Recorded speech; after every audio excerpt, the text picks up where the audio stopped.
പലരും തന്നെ ഭാവിയിൽ അറ്റാക്ക് വരാതിരിക്കാൻ വേണ്ടിയിട്ട് കൊളസ്ട്രോളിൻ്റെ ഗുളികകൾ കഴിക്കുന്നത് കാണാം. കൊളസ്ട്രോളിൻ്റെ ഗുളിക കഴിച്ചാൽ പിന്നെ അറ്റാക്ക് വരില്ല എന്നുള്ളൊരു തെറ്റിദ്ധാരണ അങ്ങനെ പലർക്കും ഉണ്ട്. നമ്മൾ കൊളസ്ട്രോളിൻ്റെ ഗുളികകൾ കഴിക്കുന്നത് നമ്മുടെ ബ്ലഡിലെ LDL കൊളസ്ട്രോൾ കുറച്ച് നിർത്താൻ വേണ്ടിയിട്ടാണ്. അതുപോലെ TGL കൂടുമ്പോൾ അത് കുറക്കാൻ വേണ്ടിയിട്ട് ഫീനോഫ്പിറേറ്റ് പോലുള്ള മരുന്നുകളും കഴിക്കാറുണ്ട്. ഇത് ബ്ലഡിലെ LDLും TGL എല്ലാം കുറച്ച് നിർത്താൻ വേണ്ടിയിട്ടാണ്. അപ്പോൾ അടിഞ്ഞുകൂടുന്നതിൻ്റെ അളവ് കുറക്കാൻ വേണ്ടി. അടിഞ്ഞുകൂടി കിടക്കുന്ന കൊളസ്ട്രോൾ ക്ലീൻ ചെയ്യാൻ ഈ ഭൂമിയിൽ ഒരു മരുന്നുമില്ല. അങ്ങനെ ബ്ലോക്കിൻ്റെ അകത്തുള്ള കൊളസ്ട്രോൾ ക്ലീൻ ചെയ്യാനുള്ള ഒരു മരുന്ന് ഉണ്ടായിരുന്നെങ്കിൽ ഈ നാട്ടിൽ പിന്നെ ആൻജിയോപ്ലാസ്റ്റിയും വേണ്ട, ബൈപ്പാസും വേണ്ടായിരുന്നല്ലോ. സോ ബ്ലോക്കിൻ്റെ അകത്തുള്ള കൊളസ്ട്രോൾ ക്ലീൻ ചെയ്യാൻ ഒരു മരുന്നുമില്ല.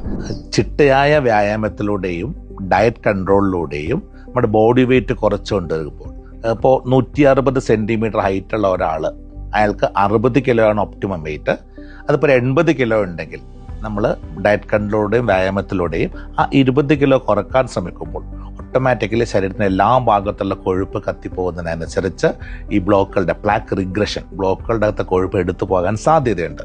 സോ അങ്ങനെ രക്തോട്ടം കൂട്ടിയെടുക്കുമ്പോഴാണ് നമ്മൾക്ക് കൊളസ്ട്രോൾ അടിഞ്ഞുകൂടുന്നുണ്ടാകുന്ന കോംപ്ലിക്കേഷൻസ്, ഇപ്പോൾ കാല് മുറിക്കേണ്ടി വരുന്നത്, അറ്റാക്ക് വരുന്നത്, സ്ട്രോക്ക് വരുന്നത്, രക്തക്കൊള്ളിൽ കംപ്ലീറ്റ് കൊഴുപ്പടിഞ്ഞ് മുരിങ്ങാക്കോല് പോലെ, മുഴകൾ പോലെ നിറയെ ബ്ലോക്ക്സ് ഉണ്ടാകും രക്തക്കൊള്ളിൻ്റെ ഭിത്തിയിൽ.